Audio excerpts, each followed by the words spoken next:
Uh, Thanks to all my friends on the dais and my friends down here in front of me. Uh, I really cannot cover in 10 minutes time whatever I wish to cover, but let us continue this talk after this on various forums. I mean, Is the it idea. audible, please? Is he audible there?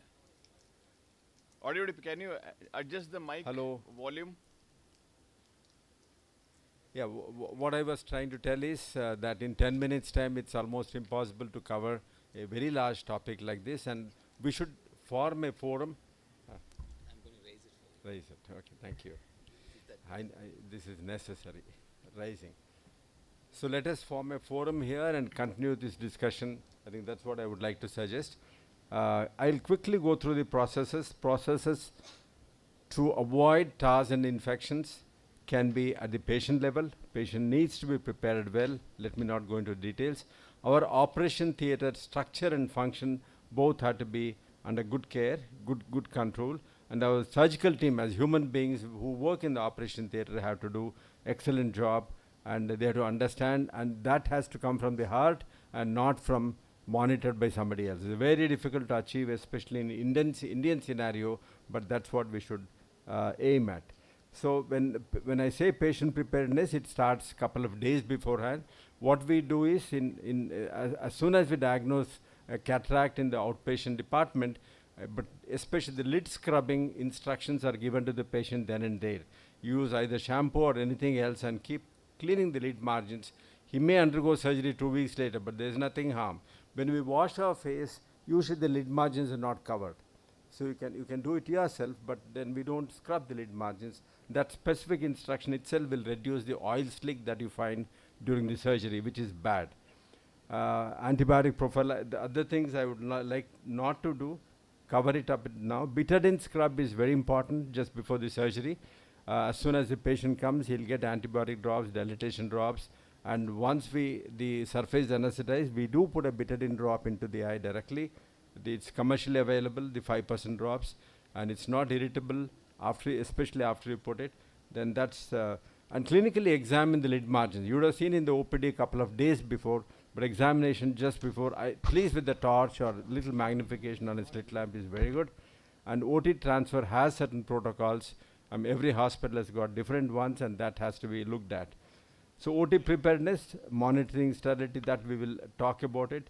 Surgical team has to, everything has to come. You have to specifically take people who are good at it, who are honest and humble, not the people who show off.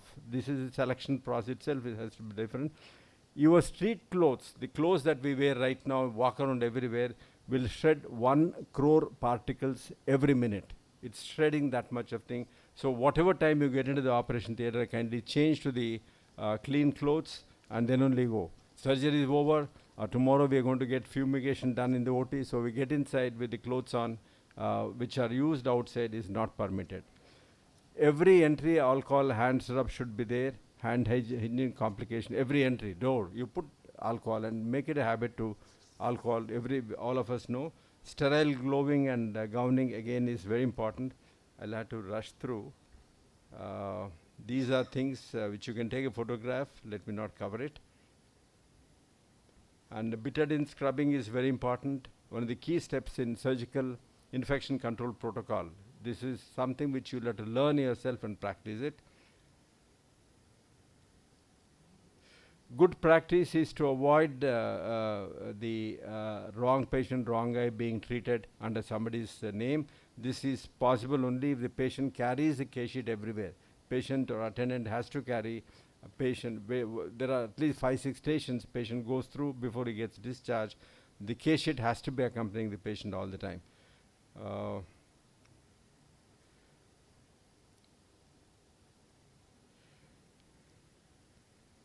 The staff should minimally move inside the operation unless you have a good AHU handling. AHU unit is there. Then movement has to be absolutely reduced. Double glowing in case of high risk surgeries. Timeout procedure. This is one of the important things that we practice. Before starting the surgery, announce the patient's name, all the conditions, medical conditions, and the medicines that he is taking, the right or left eye, and procedure confirmation, what surgery is being done.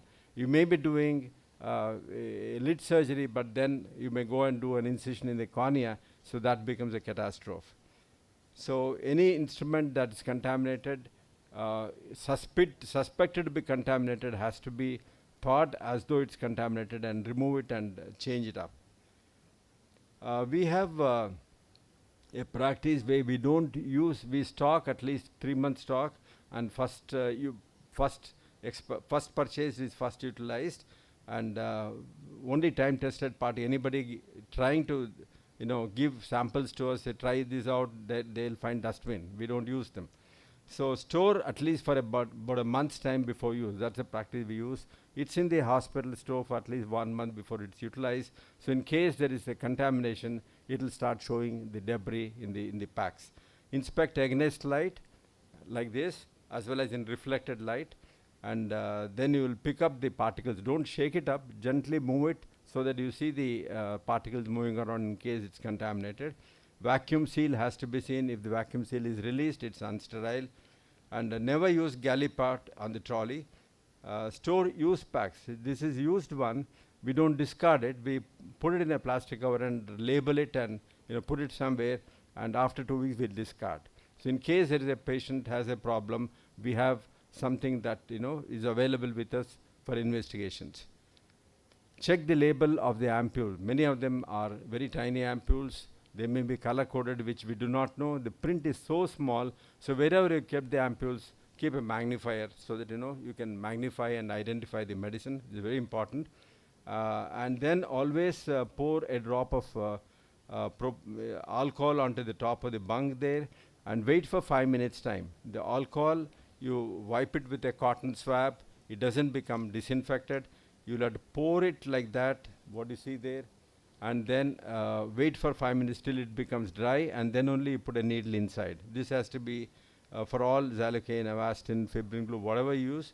That's the 80% alcohol is better than 100% alcohol. The ampules, we don't use it because the splinters could have gone inside. When you break it, the splinter has got a sterile surface and an unsterile surface. One splinter goes inside this. Out of 10 ampules in our study, 1 or 2 has got splinter inside. So what we do is we never use the ampules directly. It goes into the autoclave, and all the medicines, fortunately, that we use in ophthalmology are thermostable, and then on the table itself, we'll open and take it. In case splinter goes, then it's still safe. So these are practices. Always buy packs like that, which peel open type packs. Open it up. The person who gives, the hands are below. The person who picks up, the hand should be above. This is actually wrong, and tearing off also is wrong, and that's the right methods. And whenever you pipes, tubes and all come to the surgical table, at the entry side, you fix them with tapes. Otherwise, these tubes will go outside, become unsterile, and again you're going to drag them inside. The entire field becomes unsterile. Avoid using anything that is used already. This is a slide which I've been using for 15 years. Change all instruments, everything, every surgery, whether it's a gown or glove or instrument, whether it's a diathermy probe, whether it's a vitrectomy probe, phaco tubings, phaco tip, phaco sleeve. We have no business in reusing it, though the practice is something else in most of the hospitals. And buy equipment that are compatible for use. OT disinfection and cleaning procedures, there are a lot of videos available. Let me not spend a lot of time on that. Post-operative care is very important. Examination of the patient very next day is important. And hand hygiene, if you practice hand hygiene, wash your hands, sanitize them, and touch the eye, the patients are going to see and follow it at home. If you do it with an unsterile hand, patient will follow the same thing at home. So not only for maintaining the hygiene, but also to ensure that the patient follows these protocols at home, these are necessary. So that's the way all the instruments that are there should be on wheels, so that they're including the dustbin or microscope, everything, and including the OT table that you buy has to have casters so that it can be easily moved around, so that underneath that you want to clean it up. These are our operation theaters. We have 3 of them. They're all AHU controlled, and enough space should be there in the operation theatre. At least about 20 feet by 20 feet for one table is what is recommended and what we use. And it's possible to do it. These are AHUs. Today AHUs are miniaturized. They are not very small, but much smaller than the conventional ones. They can be hung under under the roof. If you have that, I'll just take 1 minute, sir. I close. And these are the 3 operation areas where we have AHUs. And it's a big science, and you'll have to take professional help in them. Everything that you have in the environment has to be controlled. Humidity and temperature has to be controlled. Humidity control is essential round the clock. Temperature, you can switch it off at the end of ACs, you can switch it off at the end of it. But see that you have standalone dehumidifiers like this, and see that the humidity is controlled between 40 and 50 throughout the night. So we have a reporting system wherein as soon as they enter, they have to tell me what is the humidity in the morning when somebody entered operation theatre. It should be around 40 to 50. If it is 60 and above, then there is a chance that microbial growth is happening throughout the night when you are not there. All the medicines should be kept and accessible. And audits are very important in any operation theatre. This contains all this small tray-like box. All the medicines are written there in alphabetical order. A is there and the Z is there. So it's very easy to pick up in case there is an emergency. Do not dirty the things thinking that it's going for cleanliness anyway. Bioburden has to be reduced. Monitoring of sterilization of instruments is a very big science, but that's a part of the SOPs that we have. Everything has to be written down like this. And post-operative OT processes, audits and analysis are a very big thing. What I would recommend is NABH, ECO, internal audit points are there, and this is very good. It's available free of cost. You can buy the book also from NABH. You may or may not enroll into NABH. We have taken the NABH assistance in a big way, and last 12 years we have been NABH accredited. We have gained a lot by that process. A lot of discussions are digitally circulating that NABH is that excess. It's not necessary, but ask me, NABH is absolutely essential to control or have a vigilance on what your hospital is doing. There's a lot of learning points that will bring safety to the practice that we are doing it. And it's available, and you follow the guidelines. Then you can apply and get the NABH clearance. Monitoring and reporting of infections, as been told, it's very important. We need to report at various levels. Internal audit is very important. This is where NABH audit points will come into role. We all should be able to trace a sterile pack at some point of time. See, you have autoclaved or UV2 sterilized, and your packs you have distributed to many places. And in case there is a problem, you'll have to trace all of them back. That's only possible when you have a recall mock drill is periodically performed. So again, you'll have to learn it through practice. And vendor evaluation. You may be buying so many things, but then you'll have to actually visit the store of vendor, see how he is maintaining it, how is the company. Wherever I go, I will go to the company and see how it's being manufactured. So vendor evaluation is absolutely important. Don't take his sales words into consideration. Your water, your air, the way you store in the hospital, the way you receive the goods.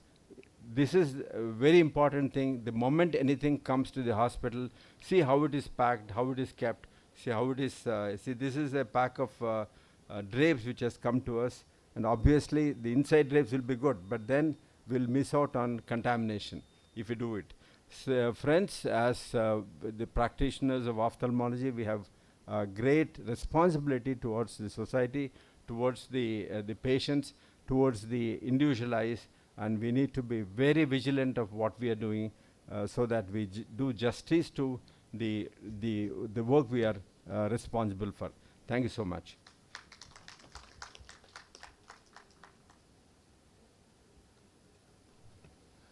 I thank you, sir.